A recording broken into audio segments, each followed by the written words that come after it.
Hello everyone, this is me Kapil सिक्का। स्वागत है आपका स्टडी एजुकेशन प्लेटफॉर्म में। इस वीडियो में आज हम चर्चा करेंगे गोवा की पॉलिटिक्स की और साथ ही साथ देखेंगे क्या रही है गोवा की हिस्ट्री।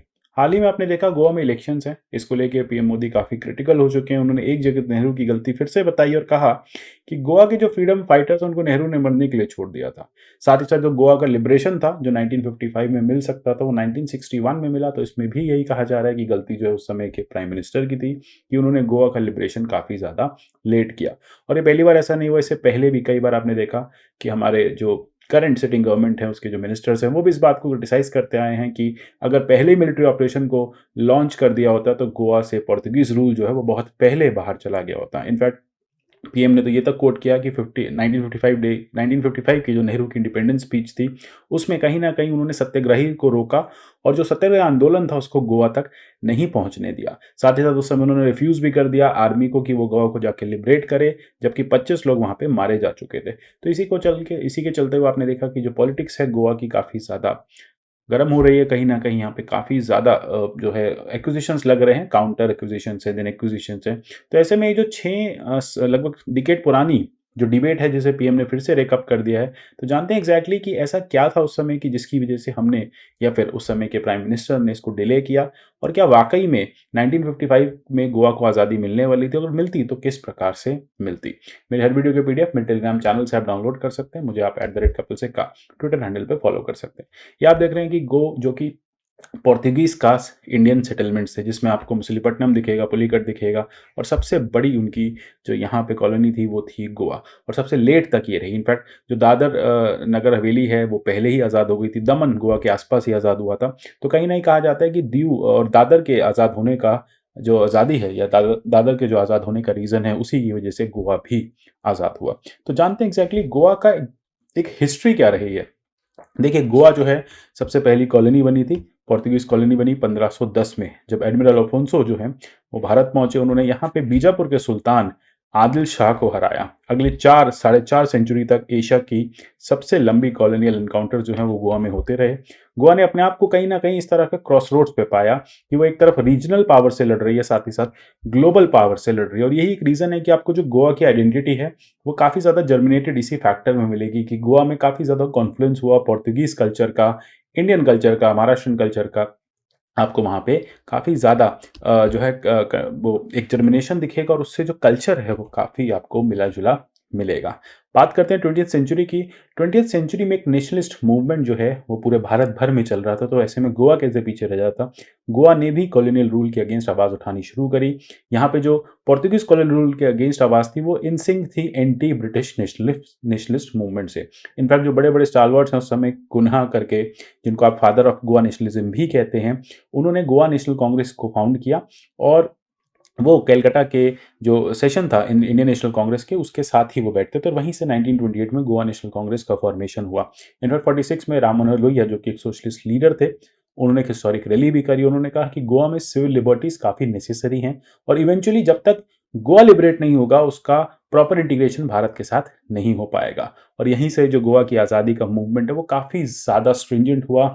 लोग अब डिमांड करने लगे कि नहीं, अब हमें आज़ादी चाहिए, हमें सिविल लिबर्टीज चाहिए, लेकिन ये जो सिविल लिबर्टीज हैं पीसफुल मेथड से नहीं मिल सकती। इनफैक्ट कई जगह ये भी कहा जा रहा था कि अगर एग्रेशन होगा, आर्म स्ट्रगल होगा, तभी गोवा को आज़ादी मिलेगी। ये व्यू आज़ाद गोमंतक दल का रखा गया, और उस समय उन लोगों ने कोशिश भी करी इस तरह के इंडिपेंडेंस को प्राप्त करने की। इस तरह से उन्होंने एक लिबरेशन की भी डिमांड रखी, और साथ ही साथ वो वायलेंट होने के लिए भी या स्ट्रगल के लिए भी वो काफ़ी ज़्यादा तैयार थे। वो कहते थे कि जो स्ट्रगल होगा वो आर्म स्ट्रगल होगा।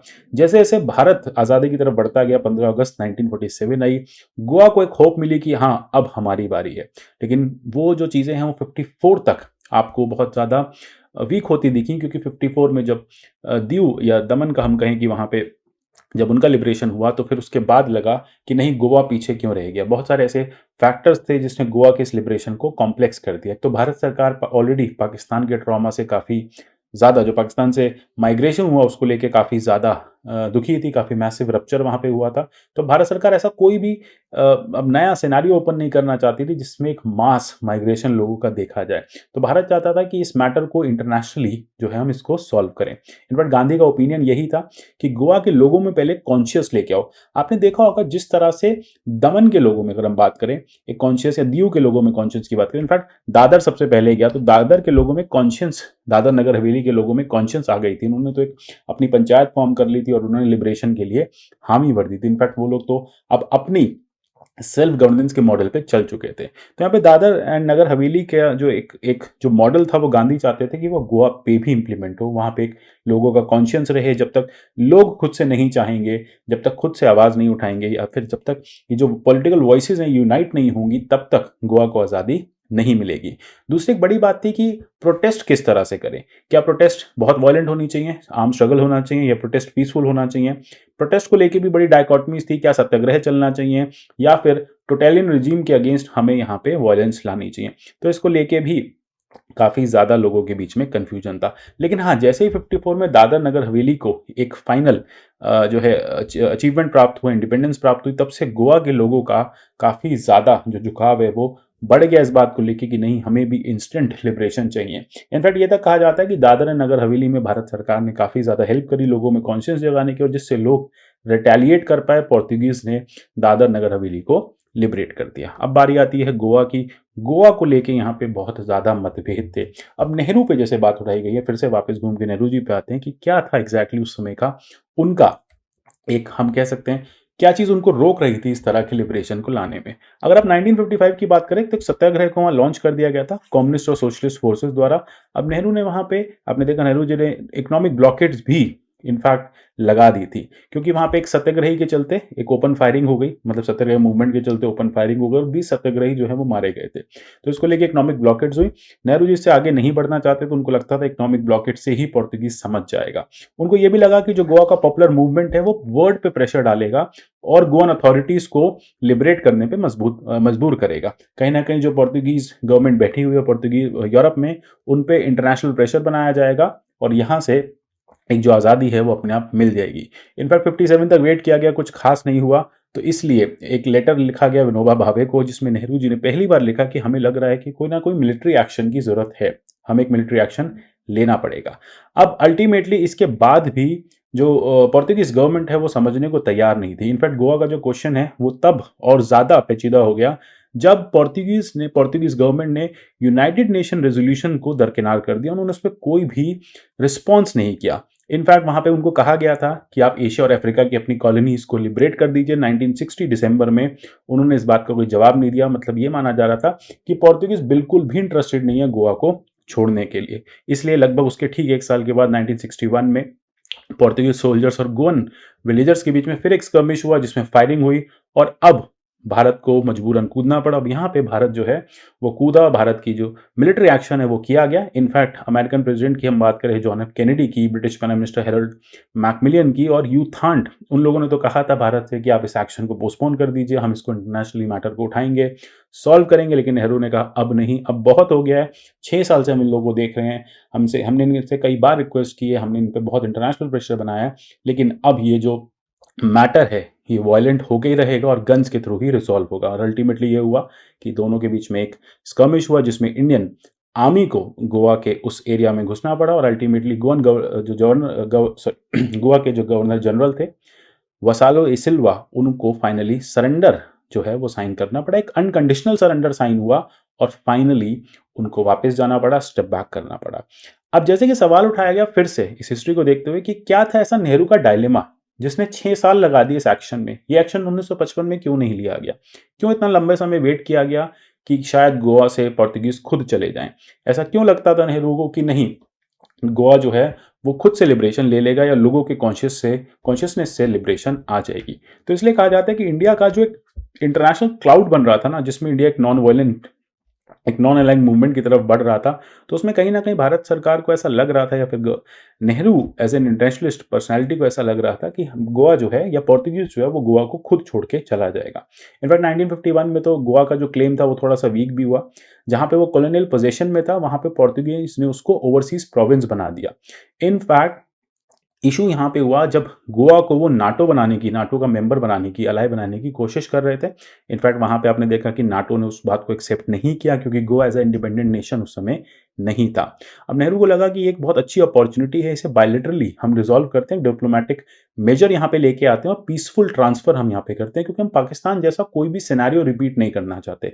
जिस तरह से पाकिस्तानी माइग्रेशन हुआ, हम नहीं चाहते कि गोवा के लोग भाग के इस तरह से बॉर्डर की इस तरफ आएँ। तो इसलिए हमें लगा कि अगर भारत अपना मॉरल आर्गुमेंट बहुत स्ट्रेंथन कर लेगा इंटरनेशनली, इस बात को प्रूव कर देगा कि जो चीज़ पोर्तुगीज़ कर रहा है वो इंटरनेशनली नॉट अलाउड है या फिर वो इंटरनेशनली ठीक नहीं है, internationally against the you can say against the international principles of United nation है, तो शायद पोर्तुगीज़ को छोड़ना पड़ेगा। इनफैक्ट 1955 की जो उनकी स्पीच थी उसमें उन्होंने यही कहा था कि सत्याग्रही से कि आप लोग वायलेंस ना करिए, अगर आप लोग वायलेंस करेंगे, इस तरह से लिबरेशन होगा तो फिर कहीं न कहीं उसके जो रिपरकशंस हैं वो भारत पे भी दिखेंगे या फिर भारत को भी उसमें एंटर होना पड़ेगा। लेकिन अल्टीमेटली जिस तरह के फायरिंग इंसिडेंट्स हुए दोनों तरफ से या फिर हम कह सकते हैं गोवा की तरफ से, पोर्तुगीज़ की तरफ से, उसके बाद भारत सरकार को लगा कि ये मैटर इतनी जल्दी रिज़ॉल्व नहीं होगा। कई बार ये क्वेश्चन भी उठाया जाता है जब पहली बार 1955 में 20 लोगों को मार दिया गया था तो 1961 तक का वेट, दोबारा से फायरिंग होने का वेट क्यों नहीं किया?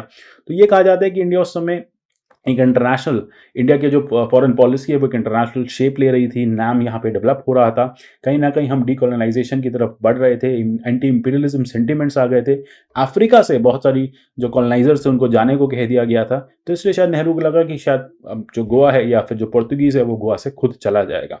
इनफैक्ट एक all India council for Africa seminar भी हुआ। वहाँ पे जो अफ्रीकन्स थे उनका काफ़ी काफ़ी स्ट्रॉन्ग व्यू था। उन्होंने कहा कि अगर भारत इस तरह की पॉलिसी पोर्तुगीज़ के अगेंस्ट रखेगा तो हम लोगों का लिबरेशन भी काफ़ी लेट हो जाएगा। मतलब हम सबको वेट करना पड़ेगा कि कब हमारे कॉलोनाइज़र्स जाने का मन बनाएँ और फिर वो हमें इंडिपेंडेंस दें। मतलब यहाँ पे अल्टीमेटली वो यही हुआ कि वो आए भी अपनी मर्ज़ी से थे और गए भी अपनी मर्ज़ी से हैं। लेकिन वो एक बात जानते थे और एक बात ये पूरा वर्ल्ड जानता था कि अगर पोर्तुगीज़ को गोवा छोड़ना पड़ा तो उसी दिन पोर्तुगीज़ एम्पायर जो है वो कोलैप्स कर जाएगा। और अल्टीमेटली हुआ यही कि जैसे ही 19 दिसंबर 1961 में स्विफ्ट मिलिट्री एक्शन हुआ, Indian military Goa so called उस समय के पोर्तुगीज टेरिटरी में घुसी जो कि टेक्निकली भारत का ही पार्ट था।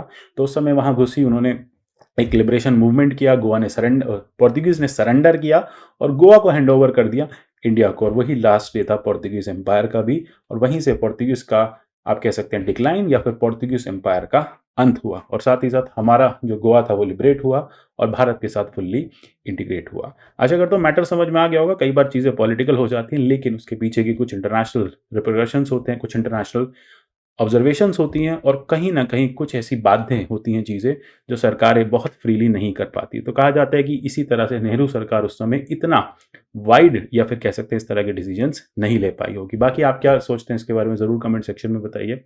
मिलेंगे अगले ऐसी किसी वीडियो में, तब तक के लिए goodbye, take care and God bless you all.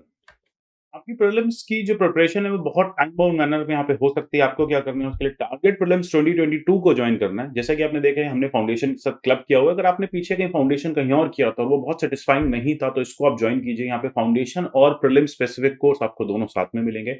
जब हम प्रीलिम्स स्पेसिफिक कोर्स की बात कर रहे हैं, टारगेट प्रीलिम्स की बात कर रहे हैं, तो यहाँ पे MCQs, previous year questions, live doubt sessions, साथ साथ पीडीएफ्स, बहुत ही होलिस्टिक मैनर में हम यहाँ पे कॉम्प्रिहेंसिव मैनर में आपके लिए ये सारी चीजें लेके आए हैं। आपको क्या करना है, इस कोर्स को ज्वाइन करना है।